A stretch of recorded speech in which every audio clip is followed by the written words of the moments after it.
Part 1. That one glance told me everything. He walked in like he belonged to a world I wasn't invited to. Confident, messy hair, leather jacket. And when he sat beside me, he didn't even ask. He just looked straight ahead, like he already knew I wouldn't mind. I didn't. I couldn't. His name was River. And this is how everything started. I was invisible. That's not me being dramatic. It's just the truth. The quiet kid, the one who never raised his hand, who blended into chairs, walls, the back row of every room.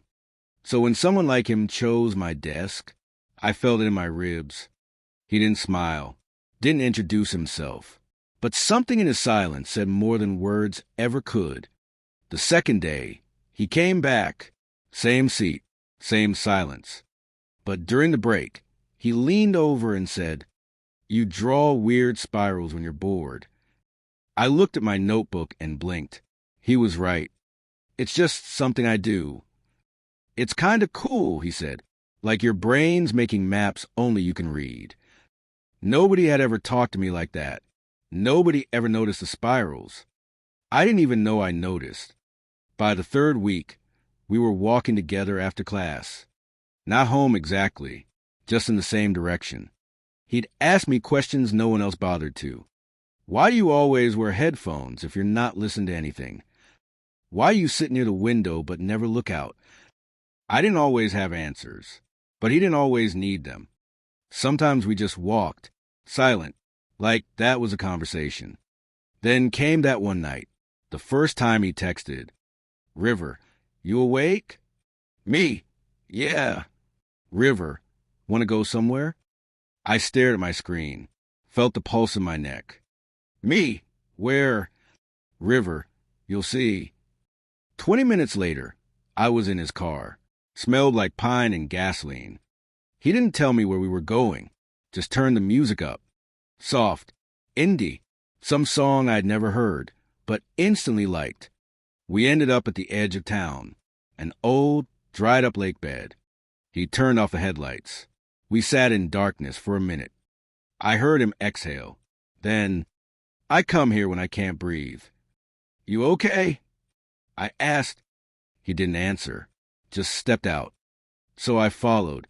The stars were insane that night, the kind that make you forget there's anything bad in the world. He lay on the hood of the car, staring up. "I don't think I've ever really liked anyone," he said quietly. "Not the way people say you're supposed to." I swallowed, felt something twist in my chest. "Same," I whispered. We didn't talk much after that, but something changed. The air between us felt charged, like static waiting for contact. When I got home, I couldn't sleep. I replayed the night like it was a movie, over and over. The silence, the stars, the things we didn't say. The next morning, he wasn't in class. Or the next, or the one after that. I texted. No reply. I even waited near the lot he always parked in. Nothing. Then one day, there was a note in my locker. No envelope, just a folded piece of paper. One line, scrawled in blue ink. "Don't look for me." I read it 5 times, hands shaking, then flipped it over. There was a photo of me sitting by the lake, alone, looking up, exactly how I looked that night. He must have taken it. But when and why? That's when I realized something was wrong. Something he hadn't told me. And maybe this wasn't just about friendship. Maybe it never was. I enjoyed the start. This story is just beginning. And trust me, it gets deeper, darker, and more emotional from here. If you've ever felt invisible or seen in ways that scared you, you're going to feel this one. Subscribe to stay with Eli and River as everything unravels and reveals. The note stayed in my pocket for 3 days. Wrinkled, folded, like the creases could explain why he disappeared. Don't look for me. But of course I did. I checked every class, every hallway, even the back corner of the library where he once fell asleep while reading Sylvia Plath. Nothing. It was like River had dissolved into the air. My body went to school, but my head was somewhere else. My mind became a slideshow of memories. Of us. Of him. The spirals he liked in my notebook. His chip ring spinning on his middle finger. The way he never blinked when something mattered. I noticed everything too late. Then, on Friday, he came back. Just walked into psych class like he'd never left. Same leather jacket. Same silence. Except now his eyes didn't meet mine. Not even once. The professor started lecturing. I don't remember a word. All I could hear was my own pulse. And River's breathing. 3 seats away. He had moved. After class, I followed him out. Didn't even think. My legs just moved. River. He kept walking. River, stop. He paused, but didn't turn. Why did you leave? And what the hell was that note? Still silent. I walked closer, tried to see his eyes. He finally said, I told you not to look for me. And I didn't listen. Because I care. He laughed, but it wasn't a happy sound. You don't know what you're caring about. He turned to walk away again, but I stepped in front of him. Why are you scared? You're pushing me away, but you're the one who started this. He didn't deny it, didn't argue, didn't lie.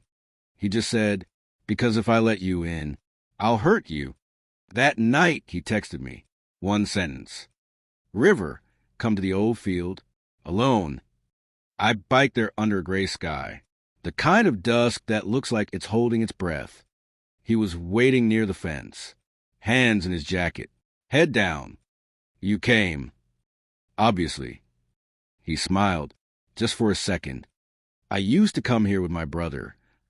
He died last year. That word hung in the air, heavy, unmovable. He didn't look at me as he said it, just stared at the grass. It wasn't an accident, and it wasn't random. I didn't understand. He took his own life, River said. My throat closed. River, I'm so... He was gay. Silence. He was terrified of what Dad would think, what school would say, what anyone would do if they found out. I sat down in the grass beside him, didn't say anything, just listened. I always knew, even when he never said it. And I hated that he didn't trust me enough to stay. He pulled something from his pocket, a photograph. A boy, smiling in a hoodie, freckles, same eyes as River. His name was Jesse. He held it out to me, and my fingers shook as I took it.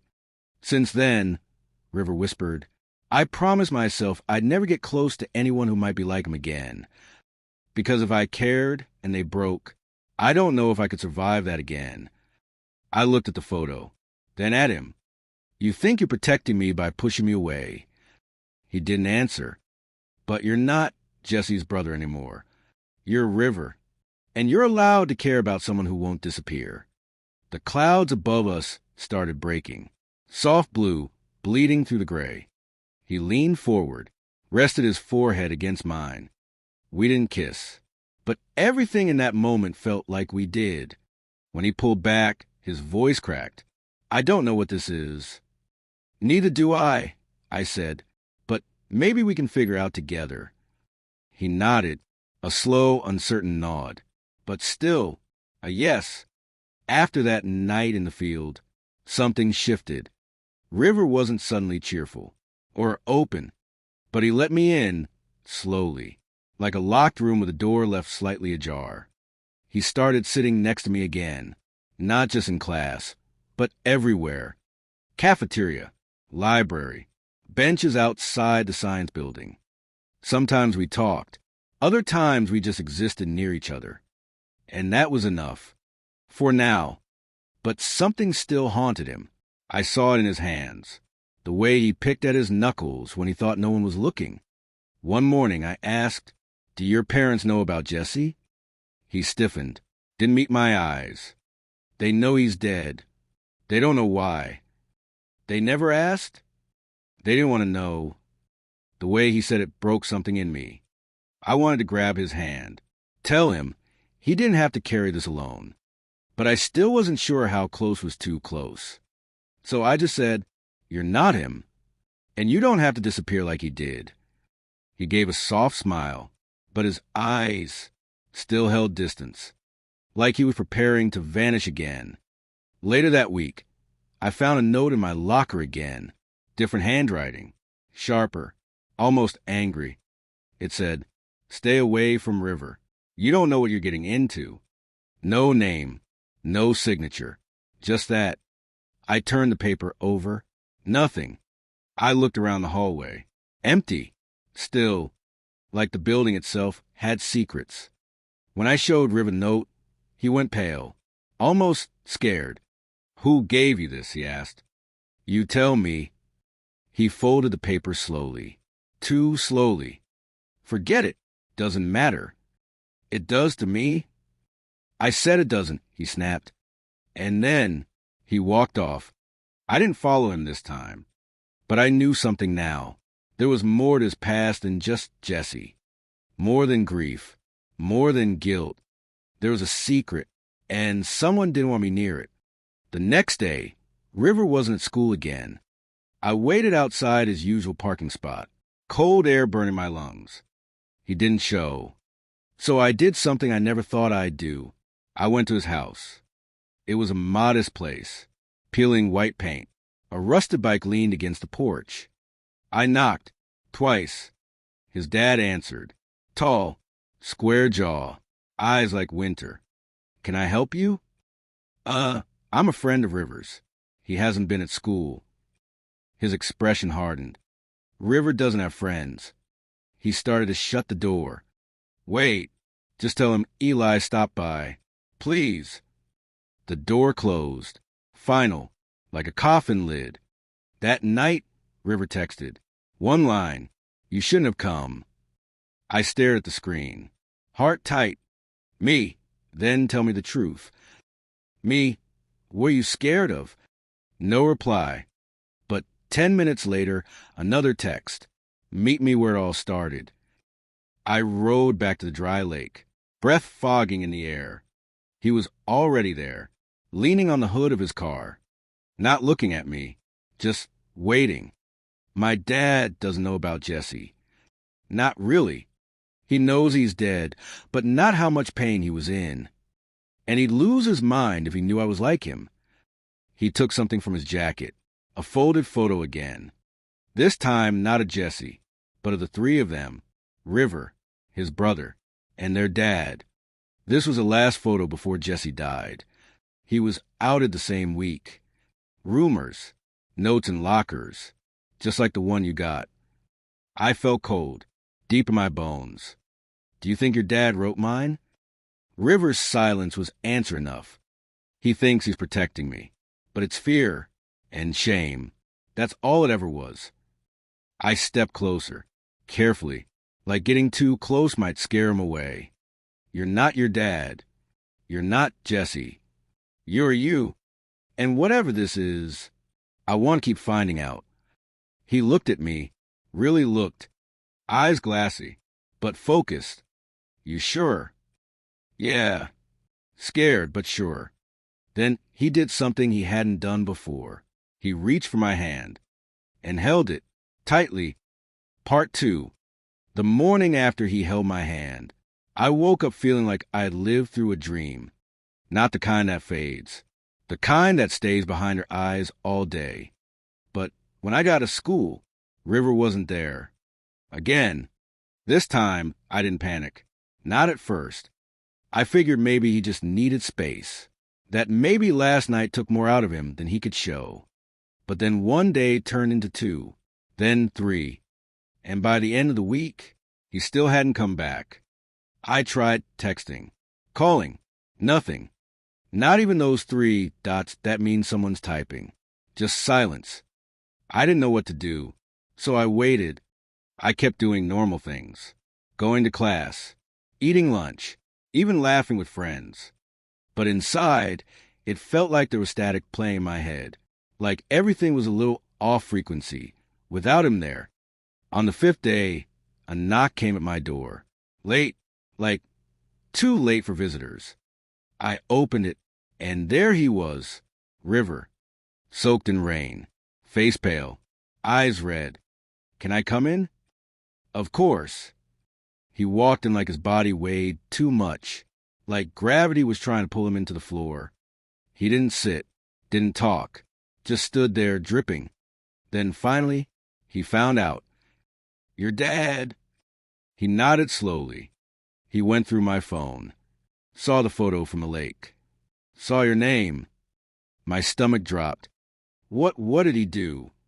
River laughed, but it was hollow, almost bitter. Told me I could fix this. Said he'd get me help before I ruined everything. Like it's a sickness.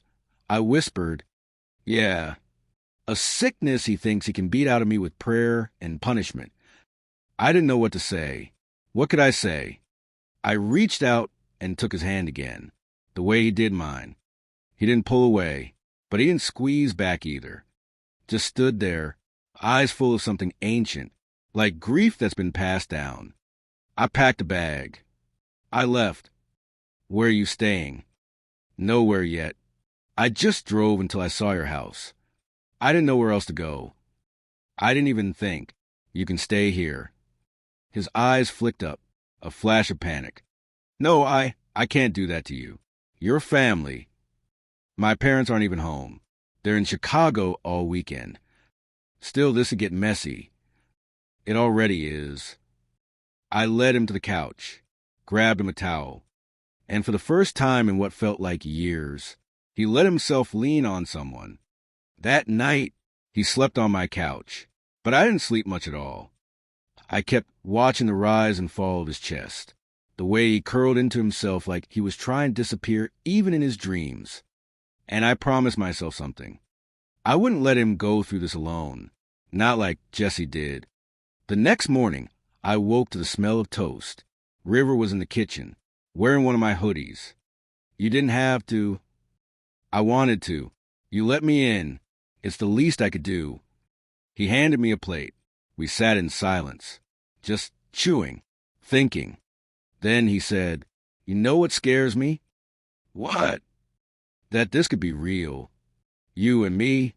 And if it is, that someone's going to try and take it from me.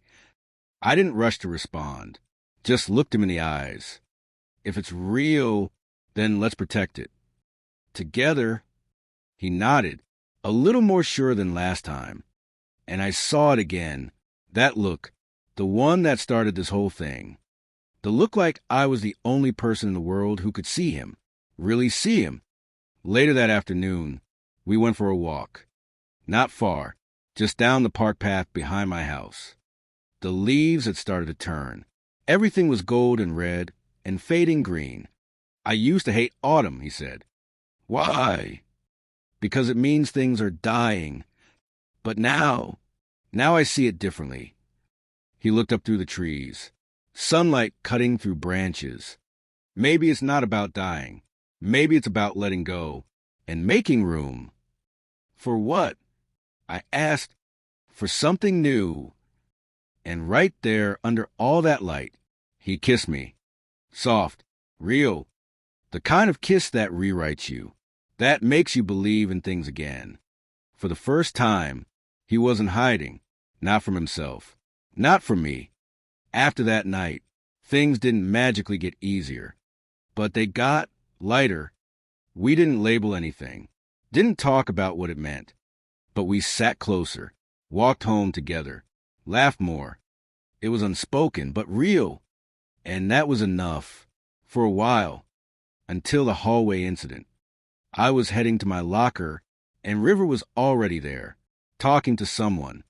A girl, red hair, nose ring, soft hands moving through the air as she talked. River was laughing. Not fake, real. And it punched something sharp into my chest. I waited until she left, then walked up, trying not to sound stupid. New friend. He shrugged. She's in my film class, just helping with a project. Cool. Just look cozy. He raised an eyebrow. Jealous. No, just surprised. You sure?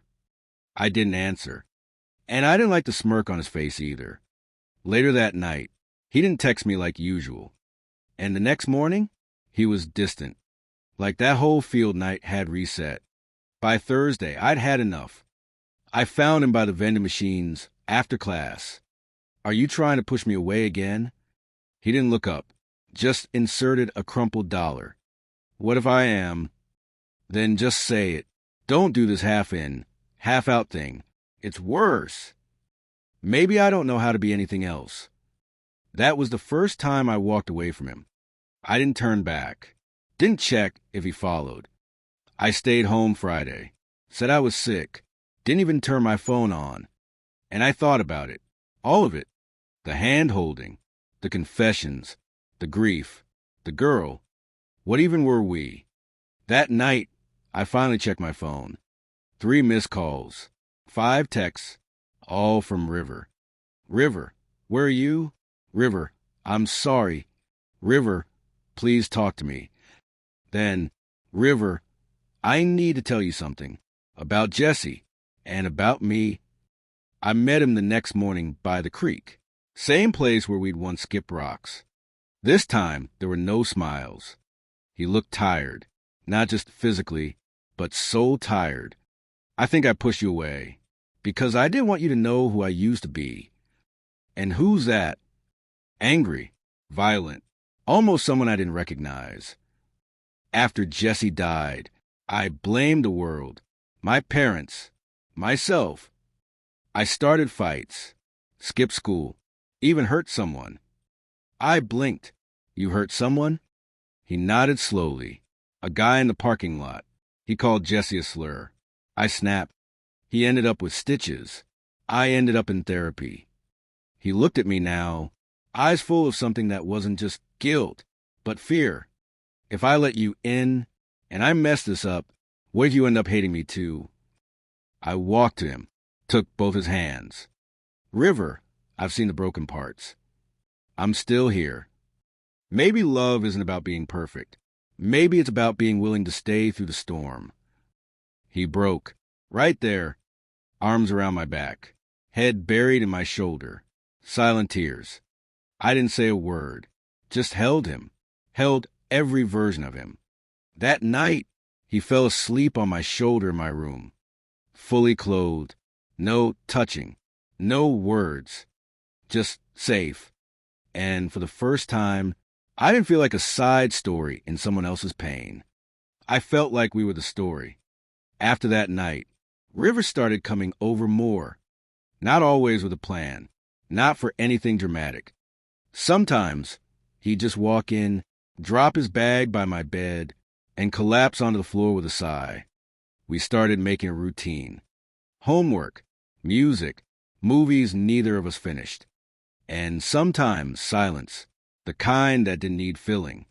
But even in the quiet, I noticed his eyes flicker sometimes, like he was remembering something he couldn't escape.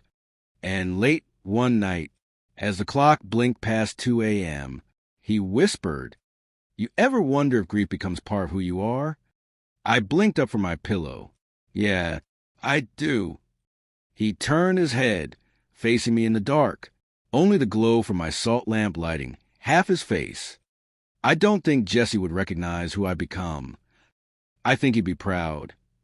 River smiled, a real one, but it didn't quite reach his eyes. That weekend, we went to the lake again. This time, no fog, no ghosts, just wind, dried leaves skittering across the gravel, and the warmth of fall sun on our backs. We skipped rocks again, talked about college, about maybe living together one day. And he said something that stayed in my chest. I'm scared to hope. But I do. When I'm with you, I told him I felt the same. That maybe hope was scarier than grief. But maybe it was worth the risk. He didn't say anything. Just reached down, interlaced his fingers with mine. That was his answer. Monday morning, something changed. We walked into school together.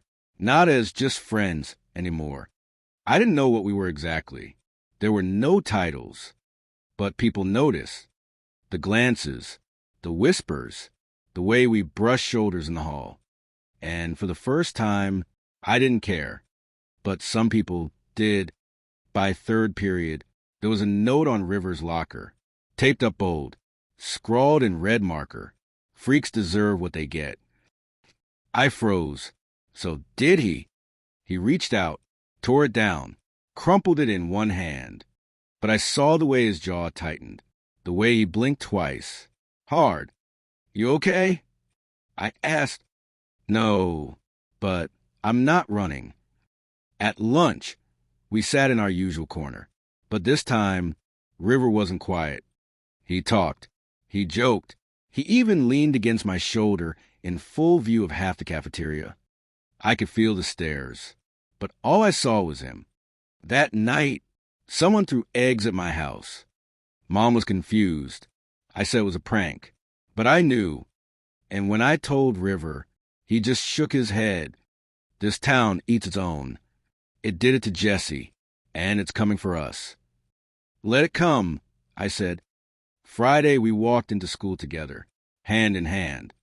Not to prove something, not to make a scene, but because we were tired of hiding.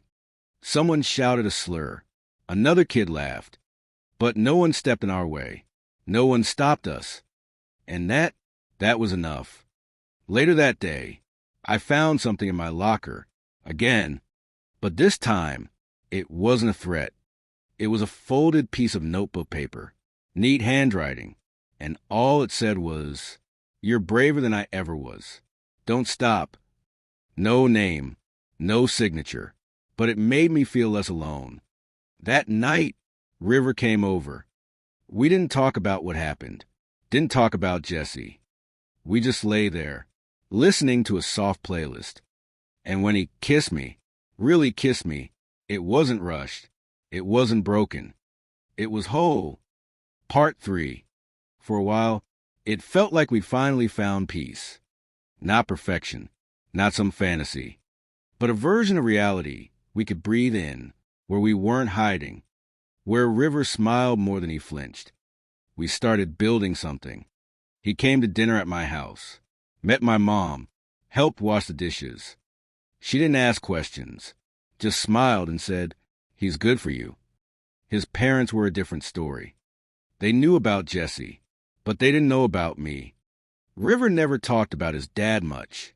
I assumed it was complicated, but I didn't realize how much until the night it happened. It was a Thursday. We were at his house. Rain outside, soft jazz on the speakers, popcorn bowl between us. His mom had gone out. His dad was out of town, supposedly. We were curled up on the couch, closer than we usually dared. And then, just as River kissed me, the front door opened. Footsteps. Fast. Heavy. River pulled back, face pale, eyes wide. No. He wasn't supposed to be back until Saturday. He jumped up, but it was too late. His father stood at the hallway entrance. Tall, sharp-jawed, cold eyes that scanned the room like a weapon. He looked at me, then at River, then back again. "What the hell is this?" River froze. "Dad, You told me you were done with this. After Jesse. You said it was a phase." I stood. "Sir, I think maybe you should calm down. Don't tell me how to feel in my own house." His voice thundered. "Get out. Now." River looked torn, like a part of him wanted to run, and another part wanted to fight. "Dad, you can't keep doing this. You can't keep pretending Jesse was something he wasn't. Jesse's dead because of this." Those words sucked the air out of the room. River's face collapsed. He turned, grabbed my hand. "We're leaving." We ran down the hall, out into the rain. He didn't even grab a jacket. My mom didn't ask questions when we showed up soaked. She handed us towels, made tea, left us alone. River sat on the edge of my bed, his hands shaking around the mug. He said Jesse died because he was gay. He whispered, like it was some punishment, like Jesse deserved it. I thought he changed, after therapy, after the funeral, but he didn't. He never will. I sat beside him, quiet, listening. "It's not your fault, River. None of it is. He didn't look at me, but he leaned into me. Do you think people like us can have real endings? That question stayed in the room long after we fell asleep. The next morning, he didn't want to go back home. So I asked Mom, and she said yes. He could stay for a while. A week turned into 2. And somewhere between late-night playlists and laundry runs, it started to feel like maybe, just maybe, we weren't broken after all.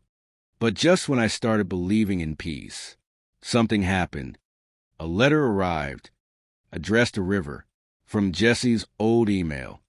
The subject line said, "He lied to you." River stared at the screen like it wasn't real. An email from Jesse. The subject, "He lied to you." Sent just last night, from an old shared folder, a scheduled message. "That's impossible," River whispered. "Jesse's been gone for 2 years."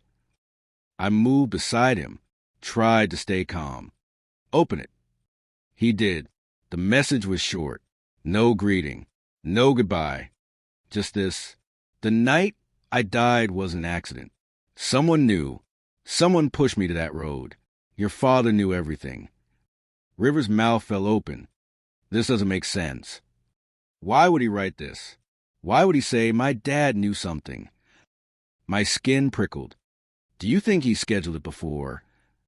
River nodded, slow and stunned. Jesse used to schedule his writing, poems, journal entries. But this? Why wait 2 years? I had no answer. The next few hours were a blur. We sat in my room with the door locked, laptop open, hearts racing. River searched old emails, old messages, and finally, he found something. A folder titled, "If I Disappear." Inside were videos, timestamps, voice memos. One dated just 3 days before Jesse died. He clicked it, and suddenly, Jesse's face filled the screen.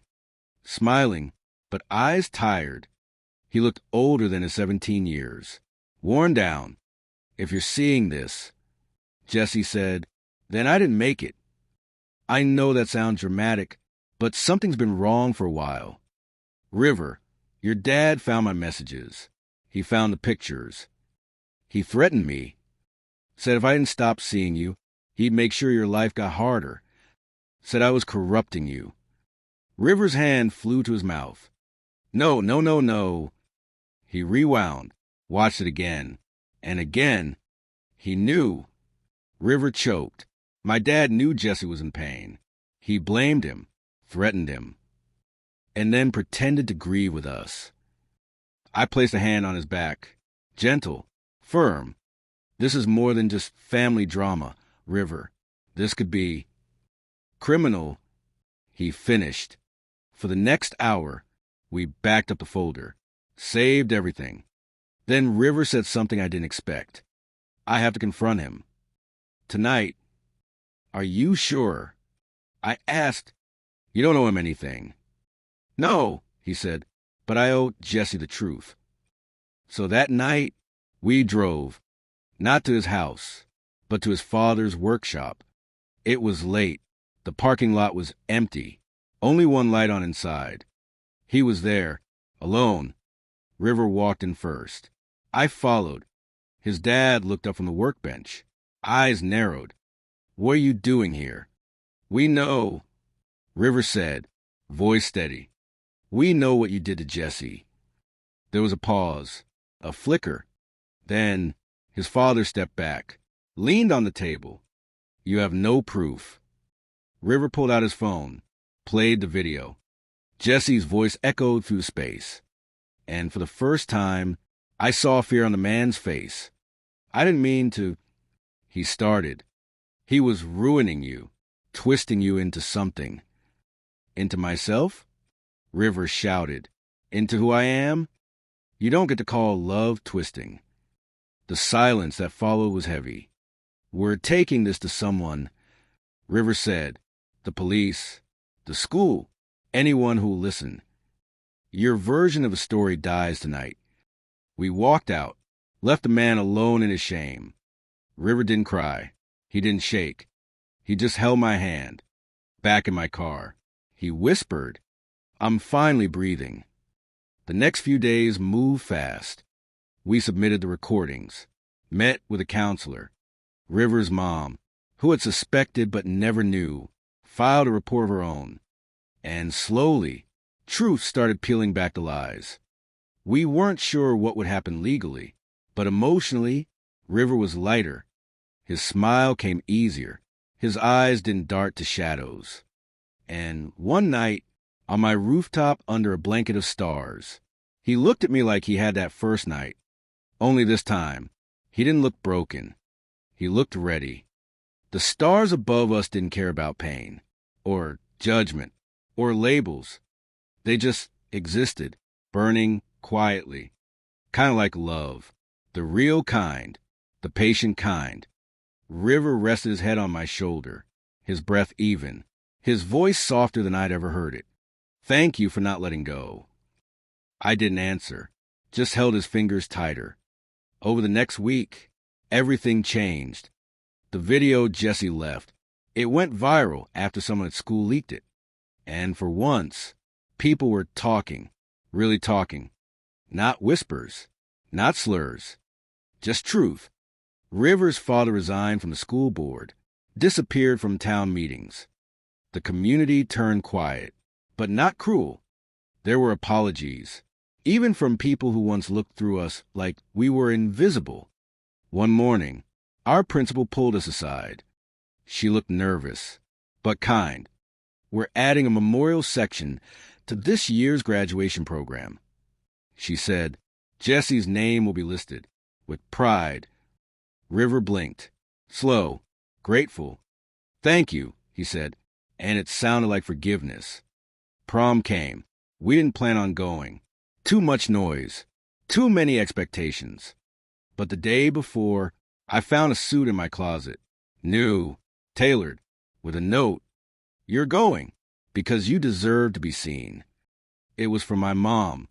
River wore blue, the kind of blue you see at midnight, when the world is asleep but magic is awake. We walked in holding hands, heads turned, but no one said a word. No laughs, no sneers, just cameras, flashes, and then applause. We danced to a song neither of us remembered the name of, but the lyrics were soft, hopeful. "Even when the night is heavy, your light finds me." River sang the line into my ear, not to tease, but to mean it. At one point, a teacher walked over, an older man, gray beard, quiet shoes. He said, "I knew Jesse. He was a good kid, and I failed him. But I see you too, and I want to do better." Later that night, on the school steps, River turned to me and said, "Let's leave this town. Together. Let's go where no one knows our ghosts." I smiled. "We can't run from the past." He shook his head. "No, but we can choose not to let it write our future." And just like that, we started planning. Not running away, not hiding, but beginning. College applications, late night coffee, dream boards on my bedroom wall. River wanted to study psychology, to help kids like Jesse. I wanted to write, to tell stories like ours, stories that matter. One night, River handed me a small box, nothing fancy, just brown paper and twine. Inside was a necklace, simple, a silver wave. "Jesse gave this to me," he said, "but it was never mine to keep. It's a symbol of pain and survival and love. And now it's yours." I cried, quietly, gratefully. The night before graduation, River stood in front of my mirror, adjusting his tie. He looked grown, not just older, but stronger. "We made it," he said. We walked the stage side by side, the crowd blurry through the lights. When they called Jesse's name, River squeezed my hand, and the whole gym stood, a standing ovation, for the boy who never got his diploma. After the ceremony, River's mom hugged me, tighter than ever before. Thank you for giving my son back to me. And that night, as the town slept, River and I packed our things. The car was loaded, the playlist set. A new chapter was waiting. Part 4. The road stretched out like a blank page. Empty, open, ours. River drove. I controlled the playlist. Every mile felt like a breath we hadn't been able to take before. Somewhere past state lines, he reached over and laced our fingers together. We're really doing this. He whispered. Yeah, I said, and this time, no secrets, no ghosts. We moved into a tiny apartment near campus, the kind with leaky pipes and squeaky floors. But it was ours. We painted the walls light blue, hung fairy lights over the windows, bought 2 mismatched chairs from a thrift store, and called it dining room. Life wasn't perfect, but it was honest. River started a psychology program. I took my first creative writing class. Every night, we met at the same kitchen counter, tired, laughing, eating pasta way too often. Some days were harder. River had nightmares about Jesse, about his dad. Some mornings, he woke up gripping my shirt, not remembering why he felt like he couldn't breathe. I'd hold him until the shaking stopped, and neither of us spoke. One afternoon, he came home with a letter, his hands trembling. It's from my father, he said. He's in therapy now. He wants to meet. I waited, watched his face. What do you want to do? I asked. River took a breath. I want to move forward, but not backward. So he wrote back, not with an invitation, but with boundaries. I forgive you, he wrote, but that doesn't mean you get to be part of my healing. And he hit send. Fall came fast. Leaves turned gold. Air turned sharp. I got my first story published in the campus journal. River surprised me with a tiny cake and a handwritten card. You write like you bleed truth. We started talking about the future. Carefully, hopefully. Where do you see yourself in 5 years? He asked one night. With you? I said, anywhere, as long as it's you. But things were about to shift. We just didn't know it yet. It began with an internship. River applied for a mental health program across the country. I didn't think he'd get it. He didn't either. But then, he did. We stared at the email. The acceptance. The praise. The opportunity of a lifetime. And all I could think was, what now? I won't go if you don't want me to, he said. But I shook my head. You have to go. This is what Jesse would have wanted. What you fought for. What we fought for. So we planned. Again. Long distance. Late night calls. Care packages.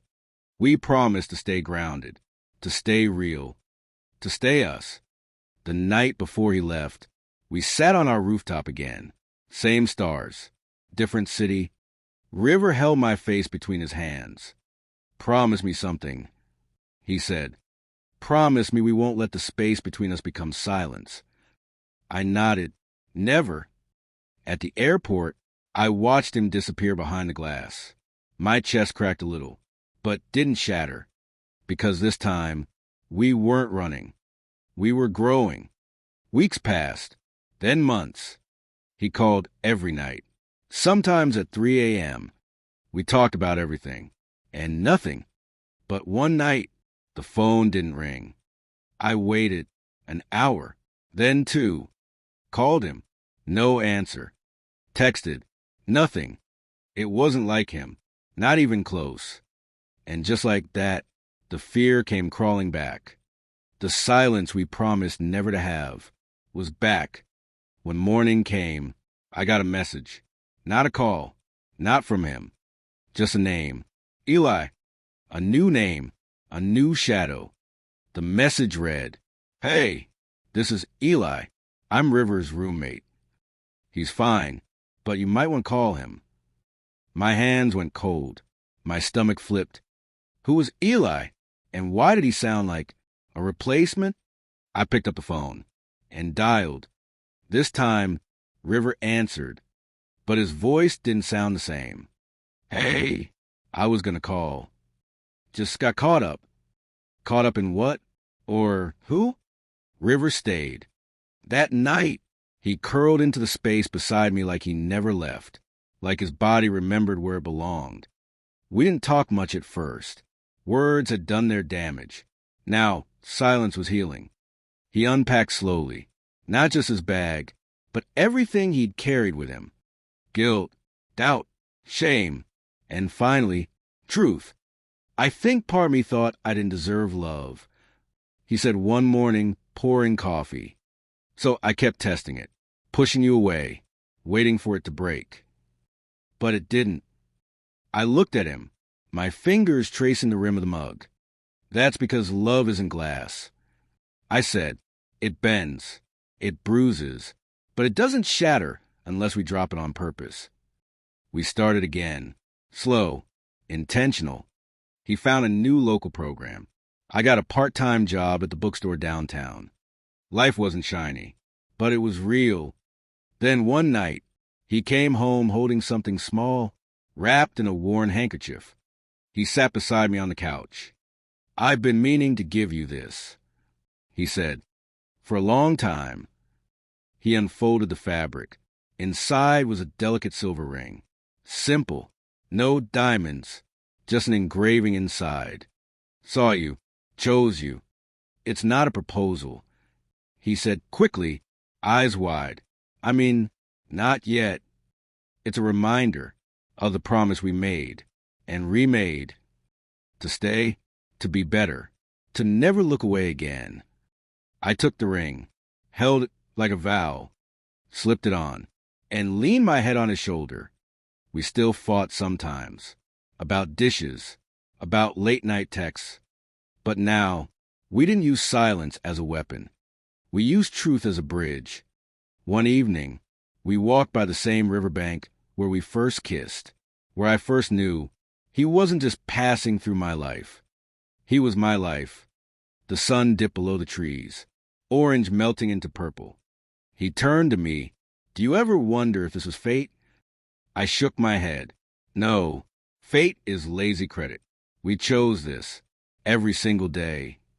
He smiled, soft, real. Then I'm glad I chose you, even when I didn't know how to love you right. I didn't need grand gestures, didn't need fireworks. I just needed that. Him, truth, and time. We kept walking, hand in hand. No need to look back anymore, because what was ahead of us was finally ours. Part 5. Some people disappear quietly. Others leave behind noise. Footsteps you can still hear long after they're gone. For River, it was the way he always opened the fridge with his left hand, the way he tied his hoodie around the chair. But most of all, the way he looked at me like I was a miracle he didn't deserve. It had been 3 months since he came back, since the ring, since the rain. We were steady now, calm, almost normal. But normal has a way of making you forget how quickly it can vanish. River was humming in the kitchen that morning, making scrambled eggs, when his phone buzzed. I saw the screen light up from across the room. A name, one I hadn't seen in a long time. Devin, his ex, the only ex I ever asked about, and the only one River never wanted to talk about. He silenced the phone, but not before I noticed how his jaw tensed. Everything okay? I asked gently. Yeah, he lied. Too quickly. Just spam. I didn't push, but something in my chest tightened. I'd seen that look before. Back when he wasn't sure if we would survive the distance. Back when he almost didn't choose me. Later that night, I found him on the balcony, hands buried deep in his pockets, eyes locked on something far beyond the skyline. He's back in town. River said before I could even ask. Devin, he wants to meet. I froze, just for a moment. Do you want to see him? River didn't answer right away. Instead, he turned toward me, face unreadable. I think I need to. That sentence could mean anything. Everything. Closure. forgiveness, or temptation.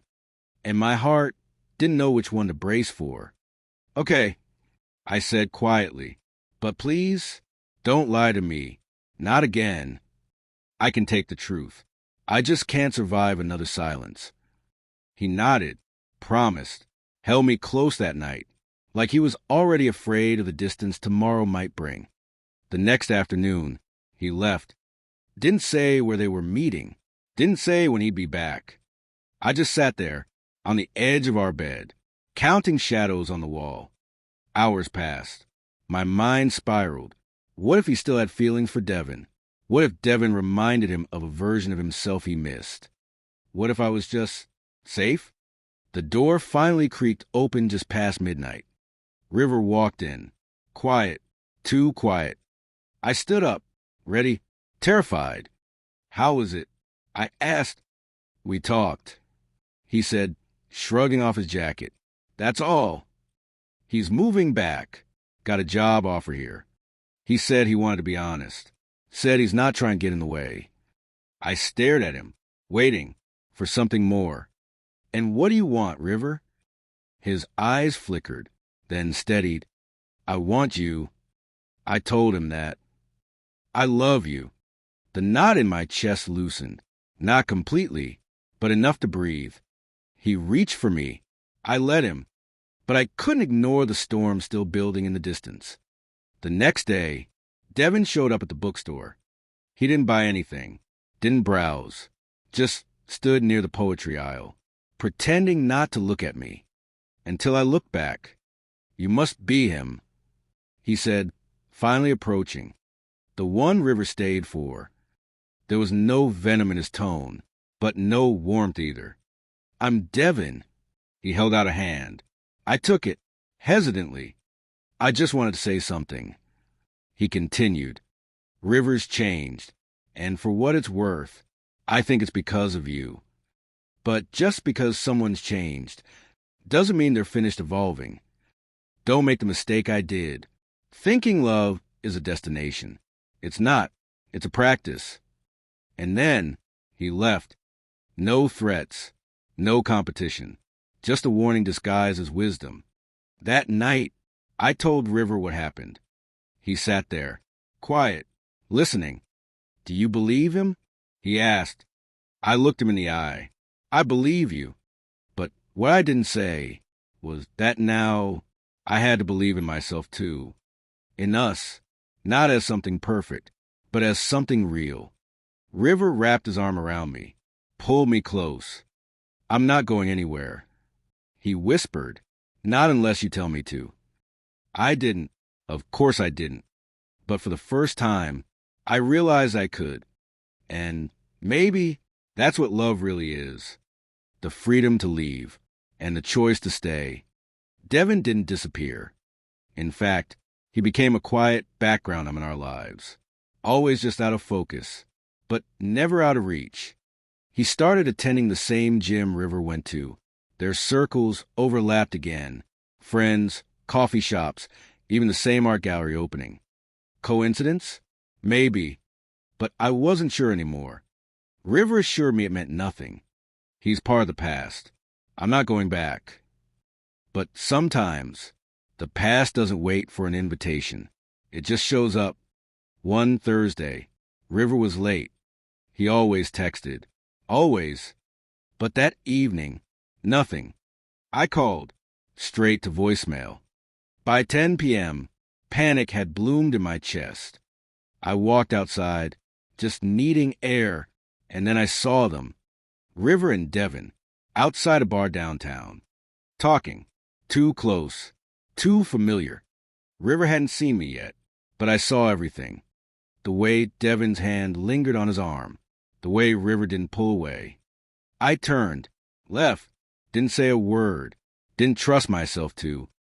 I walked 4 blocks until my legs hurt more than my heart. When I got home, River was already there, sitting on the couch, head in hands.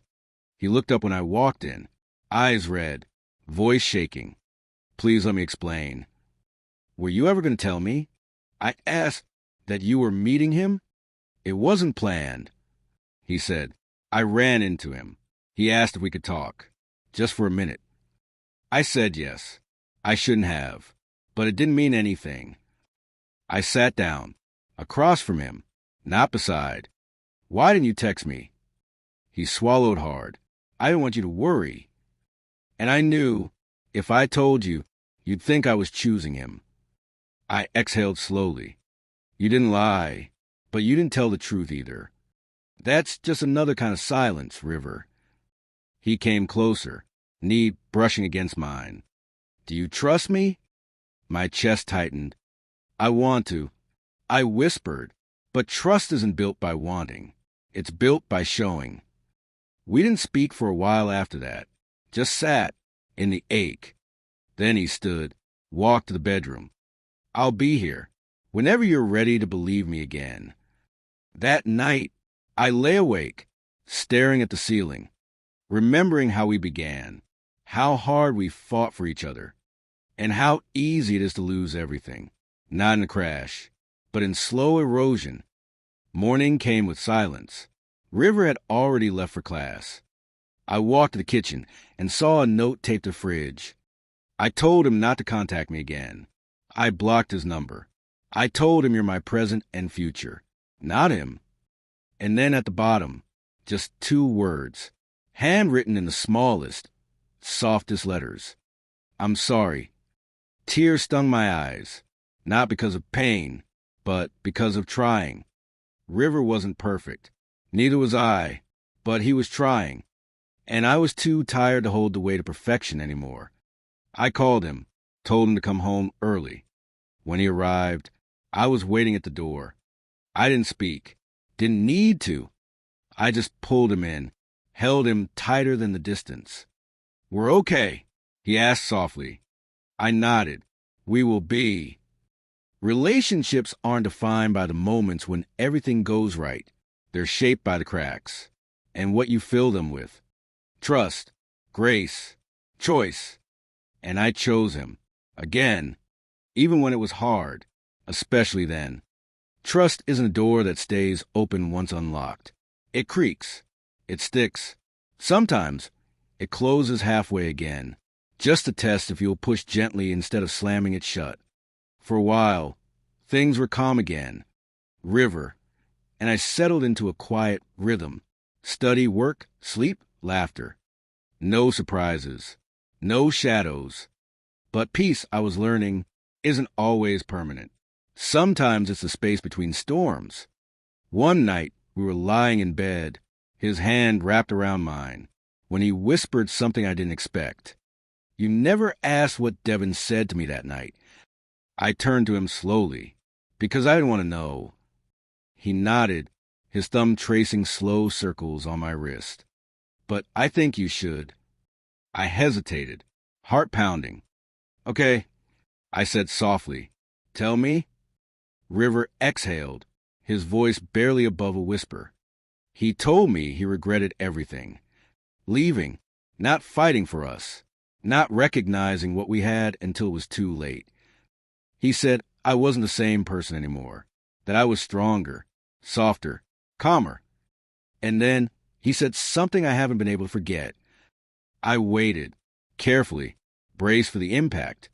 He said he could see in my eyes that I was in love again, but this time it wasn't with him. Tears welled up in my eyes before I even realized it. River pulled me closer. I didn't want to tell you before because I didn't want to reopen something you were trying to trust again. But you deserve the truth. All of it. I looked at him, really looked, and for the first time in weeks, I didn't see confusion or hesitation. I saw him, fully present, fully mine. Thank you. I whispered, for choosing me, even when it wasn't easy. He smiled softly. You never made it easy either. We both laughed, the kind of laugh that shakes off dust and old bruises. The next morning, we made pancakes together, burned the first batch, laughed anyway. He played an old jazz record his dad used to love. We danced in our socks. No rhythm, just movement. And for the first time since Devin returned, I felt peace again. Real peace. The kind that isn't just the absence of chaos, but the presence of understanding. A few weeks later, we were invited to a small dinner by one of River's professors, an intimate group, just 5 or 6 people. As we arrived, I noticed someone familiar standing in the corner. Devin. He smiled politely, nodded, didn't approach. And that's when I realized he wasn't a threat anymore. He was just someone River once loved, and maybe still cared about in a human way, but no longer wanted. That made all the difference. Later that night, as we walked back under the streetlights, River squeezed my hand. "You're awfully quiet." "Just thinking," I said, "about how different things feel now. I'm not scared anymore." "Of what?" he asked. "Losing you. Because now I understand something. I might lose you someday. That's always possible. But I won't lose myself again in the process." He stopped walking, turned to face me fully. "You're right." He smiled. "And you won't, because I'm not leaving. But even if I did, you'd still be whole, because you're you, Jamie, not a piece of me." I didn't realize how badly I needed to hear that. Not just for us, but for every time I ever believed love meant surrender. That night, we slept wrapped in silence. But this time, the silence was kind. Weeks passed. Seasons changed. The past didn't vanish, but it softened like an old photo, still present, just less sharp. One evening, River pulled out a small velvet box. Not that kind of box. Not yet. Inside was a necklace, silver chain, with a charm shaped like a compass. "Why a compass?" I asked, surprised. He shrugged. "Because somehow, no matter what storm we go through, we always find our way back to each other." I wore it every day after that. Still do. Not because I needed the reminder, but because it felt like home. This arc of our story ended quietly. No fireworks. No dramatic exits. Just 2 people, still choosing each other, every single morning. Part 6. The last few weeks have been calm, in the way you feel after a heavy storm. Things were lighter, easier, but I couldn't shake the sense that something new was waiting to unfold. River had been painting again, which was usually a good sign. Late into the night, I'd find him in the small sunroom we'd turned into a studio. Brush in hand, music low, eyes soft but far away. He was creating something, but he wouldn't let me see it. "Not yet. It's not ready," he'd say, wiping paint from his cheek. "Neither am I." That part confused me. Not the secrecy, but the hesitation. We had nothing left to hide, right? But sometimes, the hardest secrets are the ones we don't even know we're keeping. One Saturday morning, I was folding laundry when I found something. Not a letter, not a photo, just a scrap of canvas, torn at the edge. And on it, River's handwriting. 5 words, painted, not written. I almost said, "Yes, Devin." I sat down, heart racing, the room suddenly too quiet. What did that mean? Why did he paint it? Why didn't he throw it away? I didn't confront him that day, didn't even mention it. I tucked the canvas piece in a drawer, not because I wanted to hide it, but because I didn't know what to do with it yet. That night, River was unusually quiet. He leaned on the kitchen counter while I made tea, watching me. "Do you believe people can love 2 people at once?" he asked. I froze, not dramatically, but enough for him to notice. "I don't know," I answered carefully. "I think your heart can remember love, even after it's gone. But real love, the kind that stays, I think that only belongs to one person at a time." River nodded slowly. "Look down." Sometimes I wonder if that makes me cruel. Because I did love him. But I love you differently, deeper. But it scares me that the past still makes me feel anything. I walked over, held his face in my hands. "You're not cruel. You're human. Memory isn't betrayal. but lying about it is. Thank you for telling me the truth.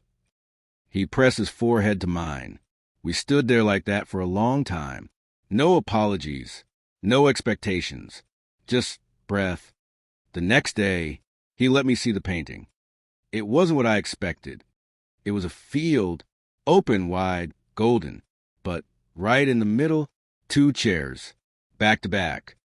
On one sat a boy. His face was turned toward the sun. The other chair was empty. "It's me," River said, standing beside me, and the version of me I left behind. I think I finally forgave him. Forgave me. We didn't talk for a while after that, just stared at the canvas. Sometimes art doesn't need explanation. It already knows. That same night, we took a drive. No destination. Just the hum of the tires and the windows half down. He played our playlist. The one we built one rainy weekend with wine and way too many chips. Every song carried memory. Every turn on the road felt like a breath released. He pulled over near a lake. Moon high, wind soft.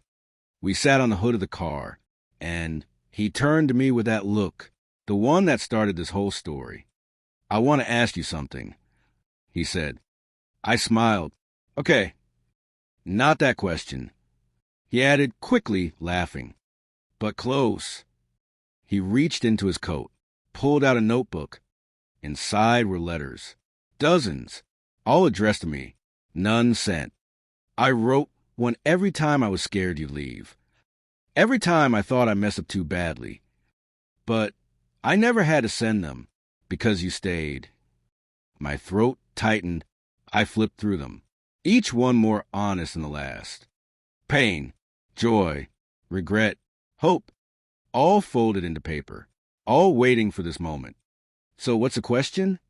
I finally asked. River looked up at the stars, then back at me. "Will you let me keep loving you, even if I don't always get it right?" I didn't hesitate. "Only if you promise I can do the same." He leaned in, kissed me like it was the first time. And maybe it was because for the first time, there were no ghosts. Just us, 2 messy, trying, healing people, writing our own pages, one truth at a time. After the night at the lake, things shifted, not in a dramatic way. No grand decorations, no confessions that changed everything. But something in the air between us, it softened, like the weight of what we'd been carrying had finally started to lift. We were finding our rhythm again. Not perfect, not without stumbles, but honest. River was still painting. I was writing more. Little things. Poems I didn't show anyone, except him. He'd read them out loud at night, sometimes stopping midline to look at me like he was seeing me all over again. One morning, I woke up to find River sitting on the edge of the bed, his back to me. He was staring at the floor, lost in thought. "Bad dream?" I asked, my voice still rough from sleep. He didn't answer at first, just nodded. I was back in high school. Same locker, same hall. Only this time I wasn't hiding. I was holding someone's hand, yours, I think, and everyone was watching, but I didn't care. I sat up slowly, reached for him. Sounds more like a wish than a nightmare. He smiled faintly. Yeah, maybe it was. Later that day, we drove past his old high school. A coincidence, or maybe fate. He pulled over without saying why, just stared out the window. I used to come here early, before the lot filled up, so I didn't have to walk in front of anyone. I'd time my steps, head down, hood up, just enough to pass unnoticed. He turned to me, eyes distant but not cold. I don't want to be that version of me anymore. I don't want to shrink. I want to live like I'm allowed to. "You are," I said, my voice soft but steady. "You always were. But I'm glad you're starting to believe it too." He reached over, took my hand across the center console, held it like a promise. A week later, he invited his mom to visit. It was unexpected. She hadn't come around since the Devon mess. But he said he was ready, and he wanted her to meet me. Really meet me. She arrived with a pie and too many apologies. You must be Jamie, she said, hugging me tightly. He told me about your writing. I'm not sure I've earned this welcome. She added, glancing at River. But I'm trying. Dinner was gentle. No heavy conversations. No digging up old pain. Just laughter, soft stories, and the kind of warmth that comes from shared effort. River held my hand under the table. Every so often, his thumb would brush against my knuckle, a silent check-in. When she left, he stood by the door a long time.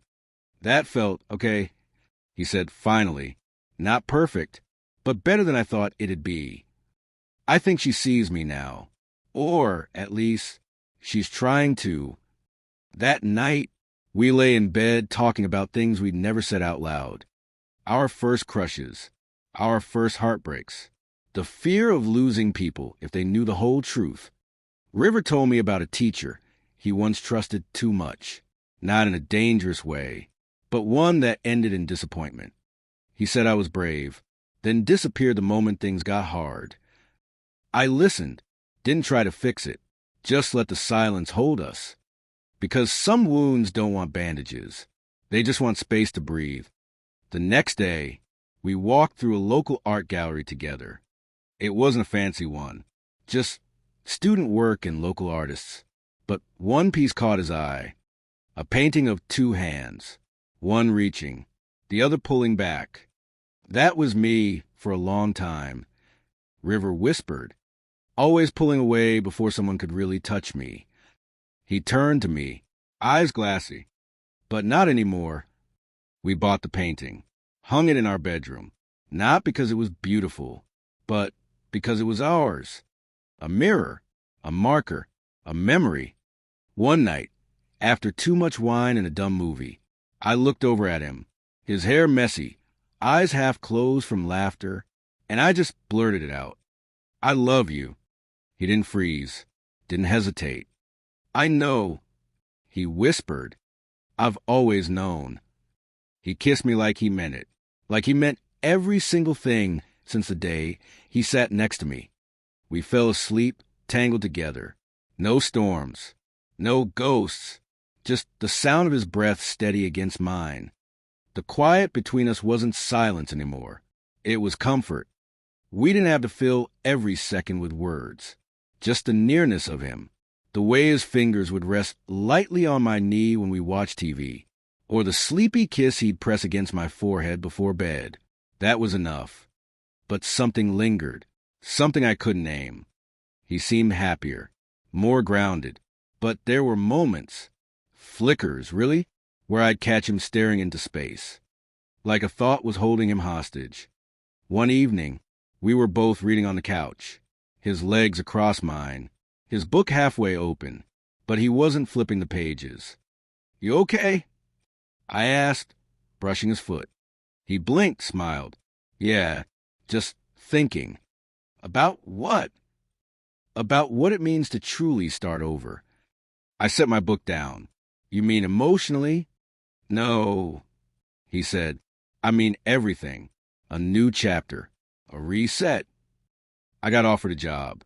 In Portland. The air shifted, not in a dramatic way, just heavier. Portland. I repeated, that's far. He nodded, didn't say anything. And you're considering it? I don't know. It's a great opportunity. But also, I don't know what I'd be walking away from. I sat with that, let it settle into my chest. This wasn't a threat, not a warning, just a truth that needed air. Later that night, I found him sitting at the kitchen table, staring at his laptop, the job offer email open.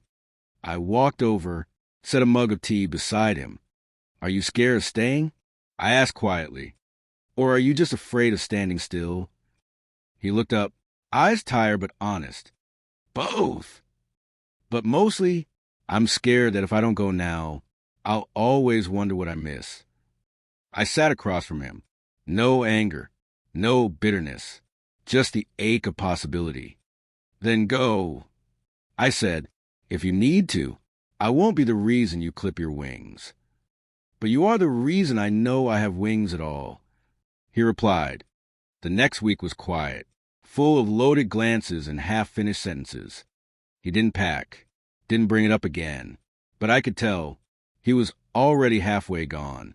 Then, the day before he was supposed to decide, he asked me to come with him.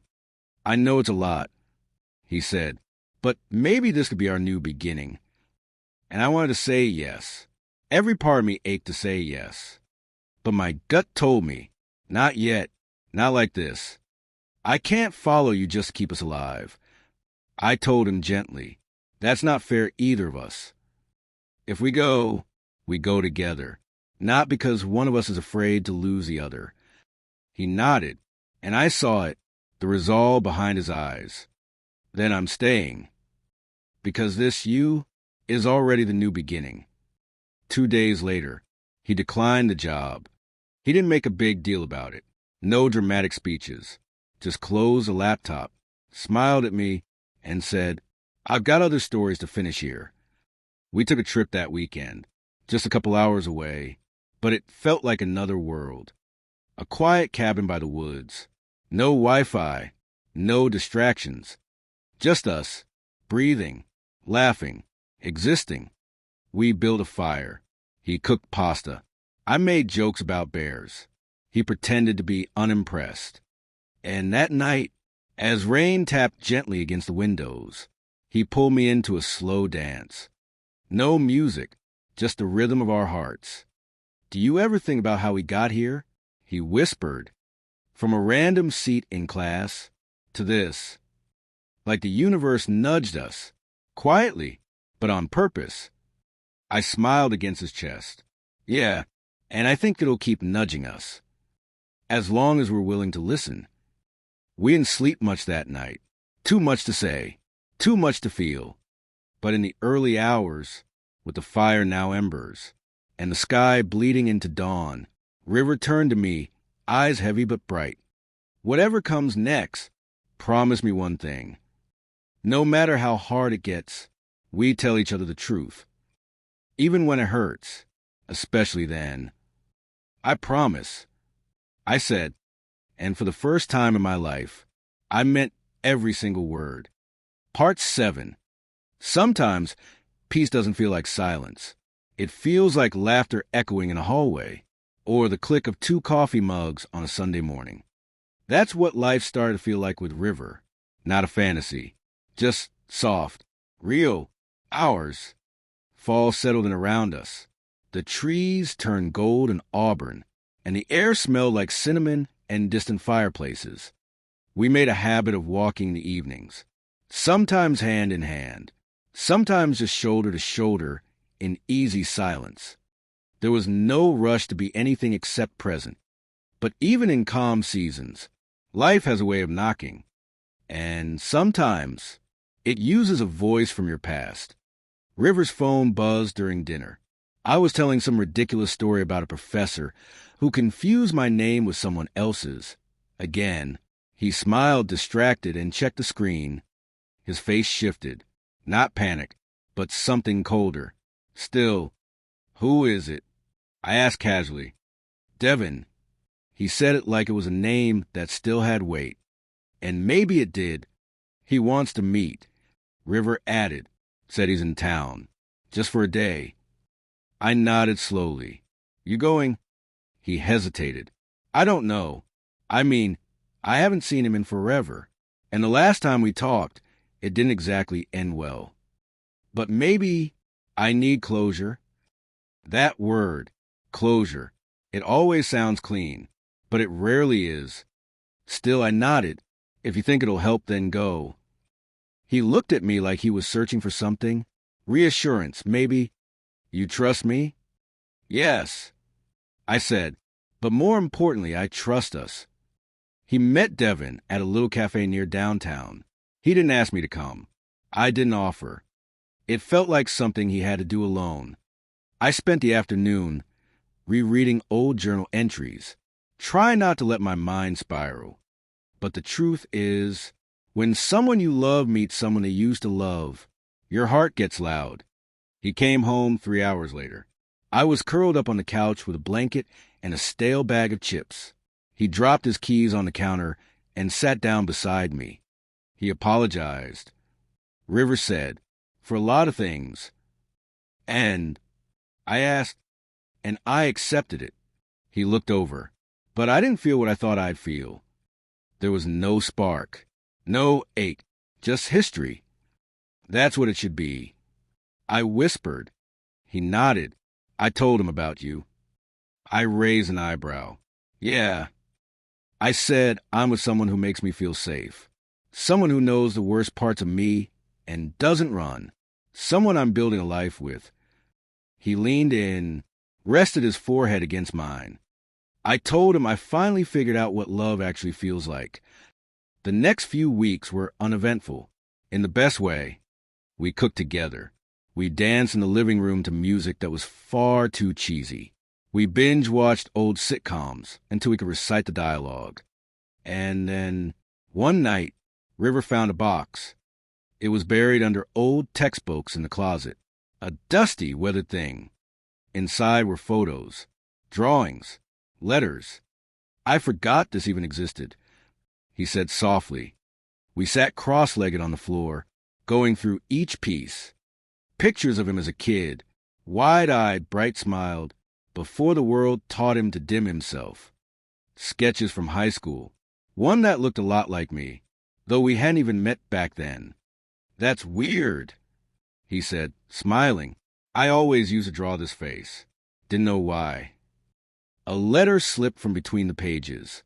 Unopened, unaddressed. I don't remember writing this. He opened it slowly. His eyes scanned the page, his expression unreadable. He passed it to me. Read it. It was a letter to himself, or maybe to someone he hoped would understand him someday. It spoke of fear, of hiding, of aching to be known, even just by one person. The last line read, if you're reading this and you stayed, thank you for loving me I never thought was lovable. I folded it gently, looked up at him. You wrote that for a version of yourself that didn't know me yet. But I'm glad I get to be the one who proves him wrong. He didn't cry. Not exactly. But his eyes said everything. Can we keep this somewhere safe? He asked. Of course. That night, we fell asleep holding hands. No words. Just gratitude humming between us. Because sometimes love doesn't roar. Sometimes it whispers. I'm here. Still, always. I didn't sleep that night.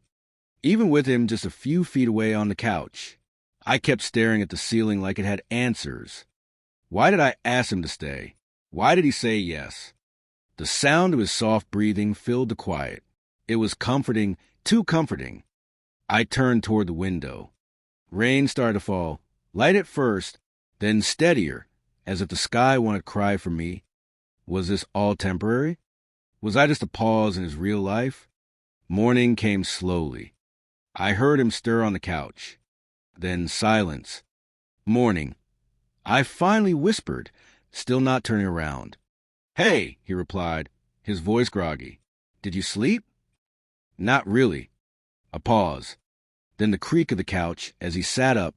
I heard him walk to the kitchen, open the fridge. You still like almond milk, right? He asked gently. That one question shattered something in me. He remembered. Yeah, I managed to say, blinking back something that wasn't just tiredness. He made coffee. 2 mugs clinked. He handed me one without a word. His fingers brushed mine. I needed to see you, he said suddenly. I figured that out. I muttered, trying to keep my voice steady. But why now? He sighed, sat across from me. Because something changed, he said quietly. After she left, after the wedding was called off. You never told me why that happened. I couldn't marry her when my heart was somewhere else. I didn't say anything. I tried to move on, he said, but every time I looked at her it felt like a lie. And you came back to fix that lie. He looked away. I came back to stop lying to myself. The word sat heavy in the room. He didn't move closer. He didn't touch me. But he didn't need to. His eyes told the story. I'm scared, I admitted, almost in a whisper. I know, he said. Me too. But I'd rather be scared with you than safe without you. I looked at him then. He looked older, sadder, but clearer, like he walked through hell and now finally saw what mattered. So what now? I asked. He didn't answer. Instead, he reached into his jacket pocket and pulled something out. A photograph. Us. From years ago. The beach trip. The one where everything almost happened, but didn't. You kept this. I've looked at it every day since I left. My throat tightened. We sat like that for a while. Not lovers. Not friends. Something in between. Come with me today, he said finally. Where? I want to show you something. I almost said no. Almost told him I couldn't handle more surprises. But something inside me nodded before I could think. Okay. We drove in silence. The kind that doesn't hurt anymore. Just waits. He parked near the lake. The one we used to sneak off to in college. It looked the same. Still, blue, secret. I came here the day after I left town, he said, hands in his jacket. And the day I ended the engagement. He took a deep breath. I always thought I'd come here with you someday. But properly. Not hiding. Not scared. And he looked at me. This is me asking you to try again. My heart didn't race. It just settled. I walked to the edge of the lake. Looked out over the water. I don't know if I can trust you again, I said. I don't expect you to. But I'll earn it if you let me. I closed my eyes. Breathed in the lake air. Let the past wash over me. Then turned. Okay, I said. Let's try. His eyes widened. Hope returned to them. But before he could reach for me, a voice called from behind us. I didn't expect to see you here. I turned sharply, and my blood ran cold. It was Liam. His eyes locked on both of us. Confusion, anger, hurt. What is this? Liam demanded. And just like that, the fragile piece shattered. Liam! His name barely made it past my lips. He stepped closer. Rain still clung to his jacket, darkening it around the shoulders. What the hell is going on? His voice cracked, more pain than anger. I opened my mouth to explain. But what explanation could make this make sense? He looked between us, between me and the man who had just asked for another chance. You didn't answer my text, Liam said to me, voice low. I thought you were sick or something. I was ignoring you. I stumbled over the truth. He just showed up last night. Right, Liam said bitterly. And you let him stay? He turned to him. The man I thought I was moving on from. The man I was just starting to believe again. You don't get to walk away from someone, then come back and act like none of it ever happened. I'm not acting like that, he said, jaw tight. I know I hurt him. I'm here to make it right. You don't get that choice anymore. Liam's voice shook, and mine did too. Please, I said, both of you, this isn't how I wanted anything to happen. But it did, Liam snapped, and you didn't even tell me. I didn't know what to say. I whispered. So you said nothing, he said coldly. I stepped toward him. Liam, I care about you. Yeah, he laughed softly, but there was no humor. You care about him more. That's not fair. Isn't it? He looked down, biting the inside of his cheek, like he was holding back tears. You know what's funny? He said. I used to hope he'd stay gone. Because I thought if he did, maybe I'd finally get to mean something real to you. The silence that followed was merciless. I couldn't breathe. I couldn't deny it either. You do mean something to me, I said, my voice barely audible. But not everything, Liam replied. Not like he does. He stepped back. The lake behind him shimmered like glass. It almost looked like he might disappear into it. Liam, please. No, he said, shaking his head. I don't want to be the second choice in someone's love story. He turned, walked away, didn't even look back. The ache in my chest was instant, crushing. I stood frozen, unable to call after him. The man beside me stepped forward. Maybe you should go after him. I looked at him, stunned. What? You looked at him like you were losing something. I looked at you the same way once. I couldn't believe he was saying this. But I thought you came back for me. I did, he said quietly. But I won't take you unless your heart's free. And it's not, he added, not entirely. The wind picked up. Leaves danced at our feet. You didn't choose him, he said, voice soft. But you didn't really choose me either. I felt dizzy. He took a breath. I'm going to the city tonight. I'll be at the station at 9. If you show up, I'll know. And with that, he walked away too. I stood alone, by the lake where everything once began, and now might be ending. 2 people, 2 paths, 1 heart that didn't know which way to turn. And I had until 9 p.m. to decide who I truly wanted to fight for. Part 8, 9 p.m. It echoed in my head like a countdown. Each second since the lake felt louder than the last. 2 men, 2 kinds of heartbreak, and 1 heart that wasn't ready. I sat on the floor of my bedroom, back against the wall. The photo he gave me still in my hand. I looked younger in it, freer, untouched by everything that followed. He had his arm around me, and I was laughing. I don't remember laughing like that for a long time. I pressed the photo to my chest. And then Liam's voice came back to me. I don't want to be the second choice in someone's love story. He was right. He deserved more. They both did. And for the first time, I wondered if I even deserved either of them. I reached for my phone, pulled up Liam's contact. No new messages. No missed calls. He'd shut the door quietly, respectfully, which somehow hurt more than if he'd slammed it. I texted, "Can we talk?" I stared at the screen for minutes. No reply.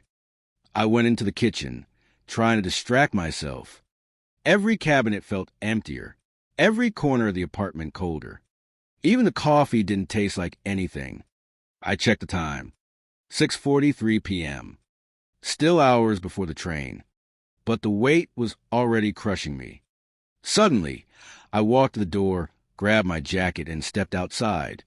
The air was heavy, gray clouds above.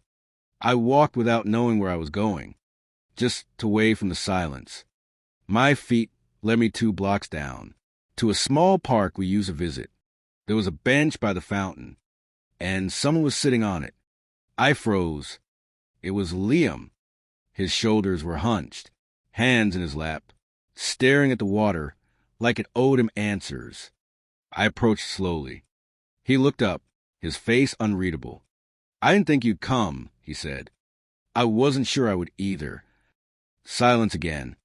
But this time it didn't feel so cruel. I sat beside him. "I'm sorry," I whispered.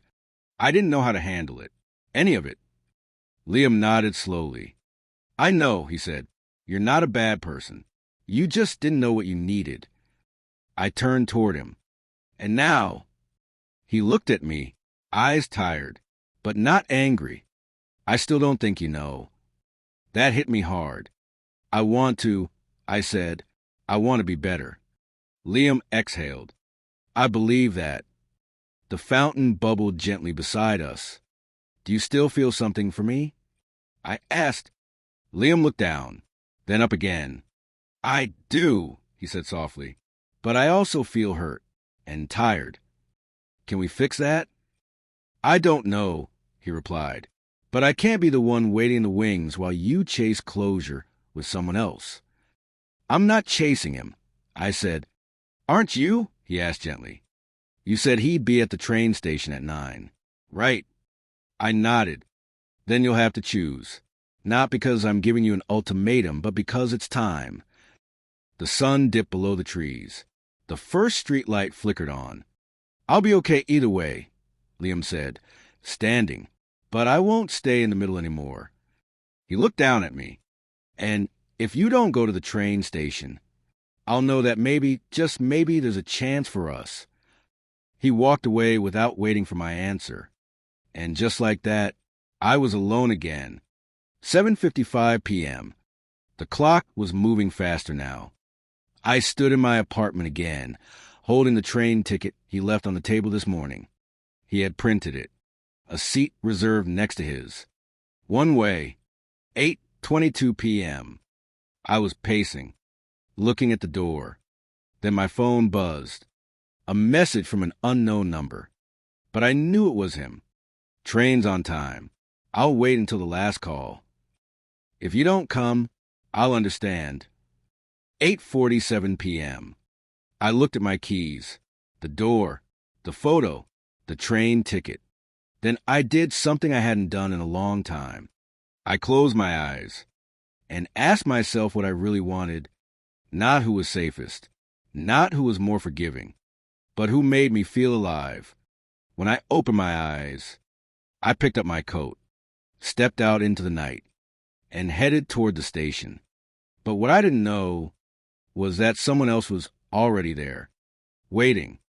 The station buzzed with quiet life, not chaotic, just full of motion, like the world had somewhere to be, but wasn't in a hurry to get there.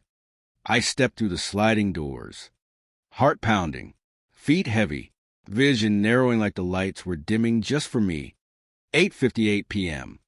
The train was already there. Platform 7. He said he'd wait until the last call. So I ran. Through the hallway, past strangers, ignoring the sounds around me. Only one sound mattered. His voice. Say my name. But when I got to Platform 7, he wasn't there. My heart sank. I turned in circles, looking, scanning every figure, every shadow. Then a hand touched my shoulder. I spun around, and it was him. He looked tired, hopeful, and somehow still unsure, even as he stood right in front of me. You came, he said. Barely. We stood facing each other, everything unsaid pulsing between us. I didn't know if I should, I said quietly. I know, he replied. That's why I didn't ask twice. A pause. Then, did you talk to him? I nodded. He waited, and I didn't lie. He said he still feels something, but he's tired of being second. He looked down. I don't want to be your second either. You're not, I whispered. He looked up. I came because I'm tired of running from what we never got to be. His eyes softened. He stepped closer. I don't want perfect, he said. I just want honest. I'm scared, I admitted again. So am I? We stood in that moment, in the middle of everything falling apart, and everything possibly beginning. Then the train conductor's voice echoed. Final call for train 417. Doors closing in 2 minutes. He looked toward the train, then back at me. This is it, he said. You come with me, or we both stay behind. I looked past him, to the train, the open doors, to the life that might begin again. And just as I was about to answer, a voice behind us shouted, Wait! We both turned. It was Liam. He looked breathless, eyes locked on mine. You left your phone, he said, but his voice was shaking. That's not why you came, I said softly. No, he admitted. I couldn't let this be the end without saying one thing. He walked up to me, ignoring the man by my side, focusing only on me. I love you. The words hit harder than a scream. I didn't say it before, he continued, because I thought it would make it harder.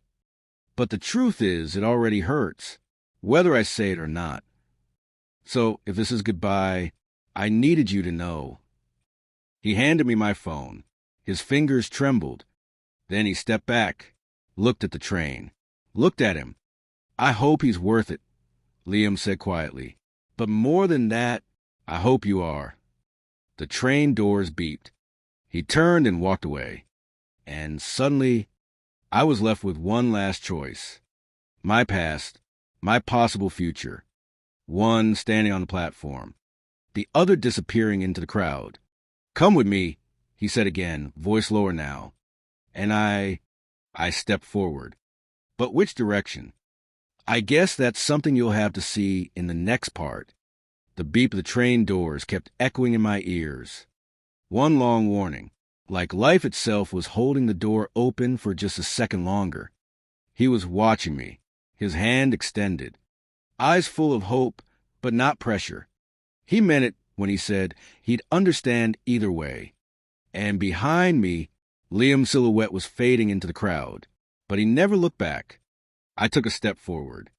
The sound of my own heartbeat was louder than the station noise. One step, two. I reached the edge of the platform, and I looked at him, the man who had once left me without warning, now begging for a second chance, without words. "I need to say something," I said. He nodded, waited. "I don't know what's going to happen.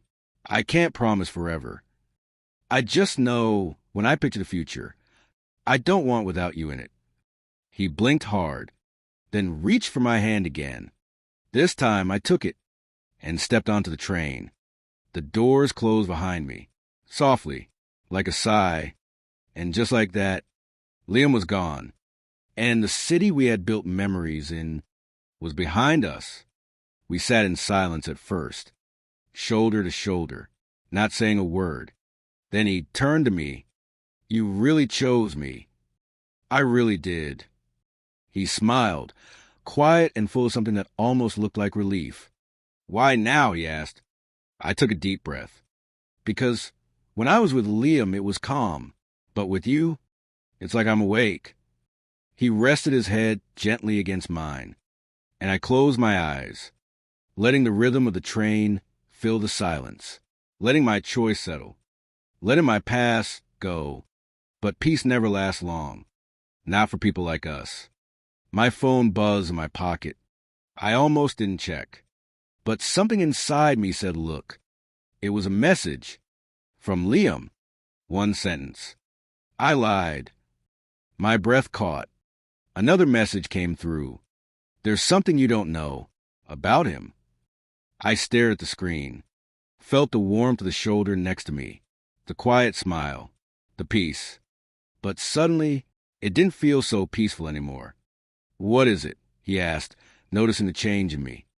I turned my phone over, screen down. Nothing. I lied. But my heart was already racing again. I had made my choice. But did I really know who I had chosen? Part 9. I stared at my phone. "There's something you don't know about him." Liam's message felt like a ghost tapping on my shoulder. But I didn't move, didn't reply, didn't breathe. He was sitting right beside me, his head lightly resting against mine, like he finally felt peace. And all I could feel was unease. "Hey," he said, turning slightly toward me. "You sure you're okay?" I forced a smile. "Barely. Yeah, just thinking." He nodded, satisfied. But I wasn't. The train hummed underneath us. I watched the world blur outside the window. And inside me, a quiet panic began to grow. What don't I know? What if Liam wasn't trying to pull me back, but try and protect me? I reached for my phone again, subtly, and opened the chat. Typed, "What are you talking about?" Delivered, read. No reply. I stared at the screen for another minute, then locked it, shoved it back into my pocket. But something had shifted in me, something I couldn't name. I looked at him again. He was watching the trees go by, relaxed, trusting. So I asked carefully, "Did you talk to anyone before coming back?" He glanced at me. "Not really." "Why?" "No reason." I lied. "Just wondering what made you decide." He took a breath. "I woke up one morning and couldn't pretend anymore. I was living someone else's life. I needed to find my own again. And that life is with me?" He turned to me fully. "Yes," he said without hesitation. "That life starts with you." but his eyes flickered just for a second, like something passed through them before he caught himself. And I saw it. Doubt, or maybe guilt? The rest of the train ride was quiet. Too quiet. When we got to the city, he suggested we walk. Said it would help settle us. I agreed, but I was unsettled in ways walking couldn't fix. His hand brushed mine as we walked, but I didn't reach back this time. Something inside me was pulling away, even as I wanted to lean in. I kept checking my phone. Still nothing from Liam. We arrived at his apartment. I had only been there once before, years ago, back when we were still maybe. He opened the door, held it for me. I stepped in. It looked lived in, but something was off. A second toothbrush on the sink. A woman's perfume on the dresser. I stopped in the middle of the living room. He noticed. "Oh," he said quickly, "that's just leftover from before." Before what? Before I left everything behind. I didn't respond. He looked nervous now, a little too eager to change the subject. "I'll get us something to drink," he offered, heading into the kitchen. As soon as he left, I looked around again. There was a picture frame near the bed. I picked it up. It was face down. I turned it over, and my stomach dropped. It was him and her, the woman he almost married. But the photo wasn't old. It was recent. Their clothes, the background, the timestamp at the corner. It was taken just a few weeks ago. I put the photo back. Quietly. He walked in with 2 glasses. "I'm glad we're here," he said softly. "I've missed this." "Missed you?" I stared at him. Wondered if I ever really knew who he was. My phone buzzed. Liam. He didn't come back alone. My chest tightened. "What's wrong?" he asked. I locked eyes with him, then spoke. "Tell me the truth." He blinked. "What do you mean? Who else is in your life right now? What are you hiding from me?" The apartment went still, and I realized the real story hadn't even started yet. "Tell me the truth." My voice didn't rise. It didn't tremble, but it cut. He froze, glass still in his hand, halfway to setting it on the table. "What are you talking about?" he said. His tone was soft, too soft, measured. "You left the picture frame flipped down." I said. I flipped it up. His shoulders dropped, barely. "You shouldn't have gone through my stuff." "That's not an answer." His jaw clenched. "I didn't lie to you." "No." I asked, stepping closer. "That picture of you and her, when was it taken?" He hesitated, then said, "A few weeks before I saw you." "So after you said you'd walked away?" His silence was louder than any answer. "She came to see me," he said finally. "She wanted to fix things." And I told her no. "Then why is there a recent photo of you two, smiling, like everything was fine?" He ran a hand through his hair, frustrated, cornered. "It wasn't what it looks like," he said. "They never say it is," I replied coldly. He looked at me, for real this time, eyes glassy. "I came back because I realized I have feelings for you that never went away," he said. "Then be honest about what you were doing before you came back." He hesitated. "I was trying to make it work with her," he admitted, "but something always felt off, forced." "And you thought the answer was just me?" I asked, heart pounding. He stepped toward me. "No, the answer was always you, but I had to be sure I wasn't just chasing what I missed." "That's not love," I said. "That's indecision." He looked like I'd slapped him. "I didn't come here to play games," he whispered. "But you are playing them," I said, "whether you realize it or not." "Did she know you were leaving?" "No." "Does she know you're with me?" He didn't answer. My phone buzzed again. "Liam, she's still in town." He didn't leave her. He left with her. They were supposed to move here together. I turned the phone toward him. His eyes darted to the screen, then back to me. "Is that true?" I asked. His silence was the answer. Oh my God! I stepped back, tried to breathe.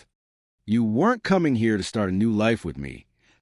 You were running away from one you already ruined. That's not, he started. No, I cut him off.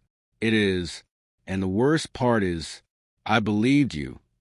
He reached for me. I stepped away. I told you, he said, it wasn't real with her. Then why did you bring her here? I didn't mean to. You didn't mean to fall back into old patterns? You didn't mean to hurt two people at once? He exhaled like the weight finally caught up to him. I wanted to tell you, he said. You had so many chances to tell me. And now you're only sorry because you got caught. We stood there in that quiet, echoing apartment, the truth between us like glass that had already shattered. No going back. My voice shook when I finally spoke. You don't love me. I do. No, I said, staring at him. You love the version of me that forgives everything. But that version doesn't exist anymore. I turned toward the door. He didn't stop me. Didn't call out. Just stood there like he finally saw what he had done. When I stepped into the hallway, I leaned back against the wall, hands shaking. I thought I had made the right choice. But all I had done was walk into another kind of lie. I pulled out my phone, typed one word to Liam. Where are you? Because maybe the one person who never begged me to choose was the only one who ever saw me clearly. I walked without thinking, through streets I didn't recognize anymore. Everything was loud, but inside I felt nothing, numb. I kept checking my phone. Still no reply from Liam. Maybe he didn't want to see me, and maybe he had every right not to. But I kept walking, because I couldn't sit in that apartment anymore. Couldn't pretend I didn't just see everything I didn't want to believe. I had finally chosen someone, and he turned out to be a stranger in familiar skin. Then my phone buzzed. A single message. Bench near the bookstore. The one we liked. I'm here. My heart didn't leap. It sank. Not because I didn't want to see him, but because I didn't know if I deserved to. I found the bench 20 minutes later. He was already sitting, hood up, elbows on knees, looking down at his shoes like they were the only things that had stayed true. I approached slowly. When he looked up, I saw something I hadn't seen in him in days. Guardedness. Not anger. Not cruelty. Just walls. I'm surprised you came, he said quietly. I didn't know if he'd want me to. He shrugged. I don't know what I want anymore. I sat beside him. Not too close. Not far. I messed up, I said. Yeah, he replied. You did. We sat in silence again. It wasn't peaceful, but it wasn't hostile either. Just real. I didn't choose him because I didn't care about you, I said softly. I chose him because I thought he was the one who saw me first. Liam nodded slowly. I get that. He broke me once. I continued. I guess I need to believe he came back to fix it. But he didn't, Liam said flatly. No, I replied. He just broke me a different way. Another pause. Then Liam finally looked at me. And this time, he really looked. I wasn't perfect either, he said. I waited on the sidelines because it felt safer. I let you treat me like a backup plan, because deep down I was scared I wouldn't be chosen if I stood in the light. His voice cracked. And maybe I still am. I reached out, slowly. My fingers brushed his. And this time, he didn't pull away. I'm not asking you to take me back, I said. I don't deserve that. I just want you to know I see it now. Everything you were, everything I missed. I see you, Liam. His eyes filled, not with tears, but with that same quiet storm he always carried. The one I never bothered to understand before. Then why does it feel like you're saying goodbye? He asked. I swallowed hard. Because I don't want to hurt you again. I'm not good at love. Not yet. but I'm trying to become someone who is. He nodded, and for the first time, I think he believed me, not because I said it, but because he could feel it. I never stopped loving you, Liam said. I know. He looked down again, then said, I'm tired. And I knew he didn't mean sleep. I stood. So, did he? We looked at each other in the quiet glow of the bookstore window. Two people who had broken and rebuilt themselves more than once. I'm going to go figure myself out, I said. And if you're still here when I do, I hope I can earn another chance. He nodded. I hope so too. Then we turned and walked in opposite directions. Not because we didn't care, but because sometimes love means giving someone the space to become who they need to be. Part 10. 3 weeks passed.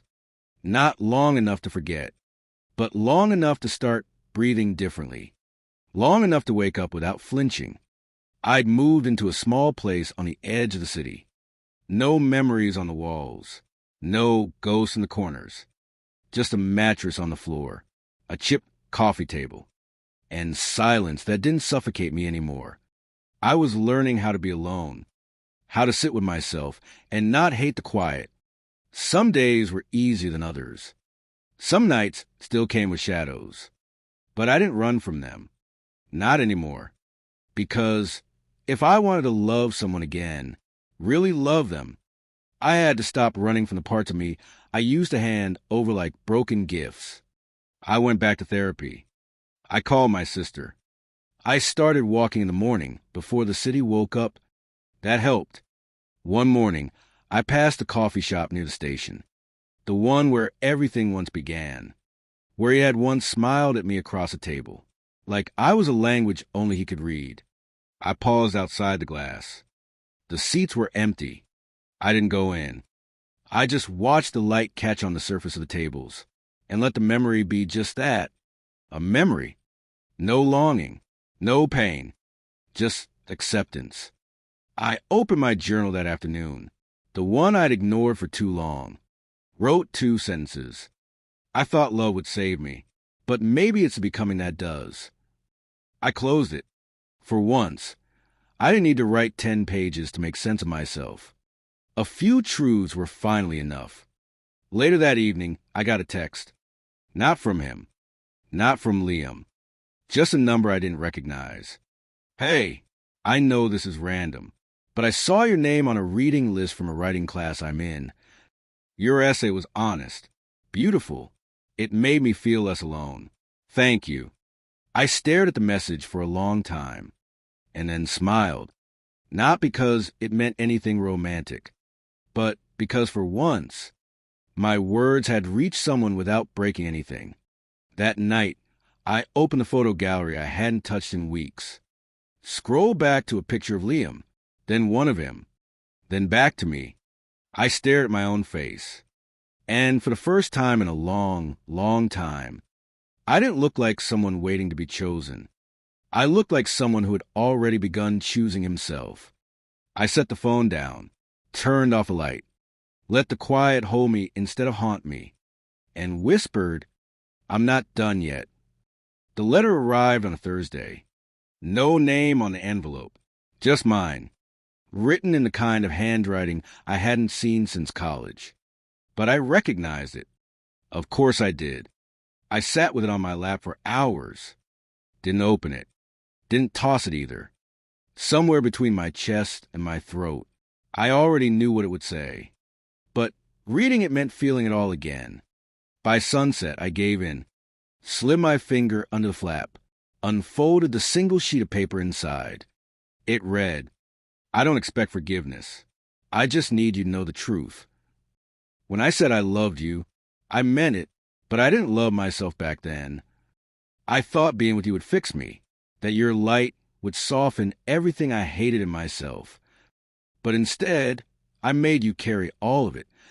You didn't deserve that. You deserved a whole person, and I wasn't one. She left, not because of you, not even because of us. She saw what I refused to admit, that I was still looking over my shoulder for a version of love I never truly gave a chance. I don't know if you ever think about me anymore, but if you do, I hope it's not only in pain. Because loving you, even badly, was the closest I ever came being honest with myself. Him. I folded the letter. Not neatly, not with anger, just with finality. I didn't cry. Maybe I had no tears left. Or maybe I finally understood what it meant to move on, not from a person, but from the version of myself that kept waiting for apologies to heal me. That night, I walked back to the old park, the bench where I last saw Liam. I sat down, let the cool air settle into my chest. I wasn't expecting to see him, but then, there he was, across the street, walking slowly, hands in his jacket, looking like someone who had also been figuring things out. Our eyes met, and for a moment, time didn't rewind. It didn't race forward. It just stood still. He walked over, sat beside me. Same distance, same quiet. I thought about texting, he said softly. I thought about deleting your number. I replied. He smiled, sad, warm. Didn't though, huh? Nope. I reached into my pocket, handed him the letter. He didn't open it. From him? He asked. I nodded. I think he finally meant it, I said. I think he always meant it, Liam said. But sometimes meaning something doesn't make it right. We sat in silence again. The kind that didn't ache this time. The kind that asked nothing of us. Just allowed us to be. I've changed, I said. I can tell. I'm not perfect, but I'm not scared of myself anymore. He looked over. Then maybe, he said, you won't be scared of me either. My throat tightened, because I knew what he meant. Not just emotionally, not romantically. He meant letting someone in again. Can we start over? I asked. He shook his head gently. No. My chest sank. But then he added, we can start from here. I smiled. Yeah, here was a good place to begin. We didn't rush it. There was no grand gesture, no kiss in the rain. Just coffee the next day. Laughter over nothing. A look that said, we're still here. And maybe that was enough. Maybe that was everything. Because this time, we weren't pretending. We weren't waiting for the other person to make us feel whole. We were just showing up, week by week. Walks turned into conversations. Conversations into touch. Fingers grazing. A hand held. And one night, a forehead against mine. Breathless, quiet, real. He whispered, I'm not afraid anymore. Neither was I. I didn't need him to save me. And he didn't need to be the one I ran to when everything fell apart. We weren't each other's rescues anymore. We were choices. And that kind of love, the kind where you choose someone even after the storm, that's the kind that lasts. One night, months later, he found the journal. The same one I'd buried under boxes and old clothes. He opened it, saw the page I thought I'd forgotten. I thought love would save me, but maybe it's a becoming that does. He looked up. You still believe that? I nodded, but now I know something else too. He tilted his head, waiting. I stepped closer, took his hand. Becoming saved me, I said, but loving you, that's what finally made it feel like I'd arrived. He pulled me in, held me like he never wanted to let go again. And for the first time in this entire messy, aching, beautiful story, I wasn't running. I wasn't lost. I wasn't waiting for someone to choose me. I had chosen myself. And then I had chosen him. And this time, he chose me right back.